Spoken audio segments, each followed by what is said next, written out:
Hello guys, இன்னைக்கு நம்ம எதை பற்றி பார்க்க போகிறோம் அப்படின்னா, பண்டைய காலத்தில் வாழ்ந்த உள்ளி மேமத்தை பற்றி தான் பார்க்க போகிறோம். இந்த மேமத் பற்றின 5 சுவாரஸ்யமான விஷயங்களை பார்க்கலாம் வாங்க. ஃபர்ஸ்ட் இந்த உள்ளி மேமத்தை 1796ஆம் ஆண்டில் பிரெஞ்சு பயாலஜிஸ்டான ஜார்ஜ் குவியர் தான் கண்டுபிடிச்சாரு. இந்த உள்ளி மேமத்தோட பாசில ஆர்கிடெக்டுக்கு கொண்டு போகும்போது இது நவீன யானைகள் மாதிரி இல்லாமல் புதிய இனமாக இருக்கிறது என்றும் அடையாளம் கண்டார் ஜார்ஜ் குவியர்.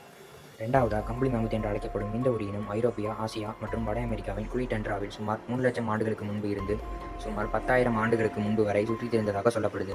ஆனால் கடைசியாக அறியப்பட்ட இந்த ஒரு மேமத்தின் குழு சுமார் 1650 பிசி வரை உயிர் பிழைத்தது என்றும் இது கீசாவில் உள்ள பிரமிடுகள் கட்டப்பட்ட 1000 ஆண்டுகளுக்கு பிறகு என்றும் சொல்லப்படுகிறது. மூணாவதாக இந்த ஒளி மேமத் என்னால் அழியப்படுச்சுன்னா டியூரிங் கிளைமேட் சேஞ்சினாலையும் சில மனிதர்கள் இதை அதிகமாக வேட்டையாடுறதுனாலையும் இது அழிந்திருக்கலாம் என்று சொல்லப்படுது. ஆனால் இன்னும் இந்த உள்ளி மேமத் எதனால் அழியப்பட்டிருக்கும் என்று சரியாக தெரியவில்லை என்று விஞ்ஞானிகள் சொல்கிறாங்க. நாலாவதாக இந்த மேமத்தோட கோட்டு மிக நீண்ட முடிகளால் ஆனது என்று சொல்லப்படுது. கம்பளி மேமத்தின் காதுகள் நவீன யானைகளின் காதுகளை விட குறைவாக இருந்தது என்றும் சொல்லப்படுது. அஞ்சாவது பார்க்கறதுக்கு முன்னாடி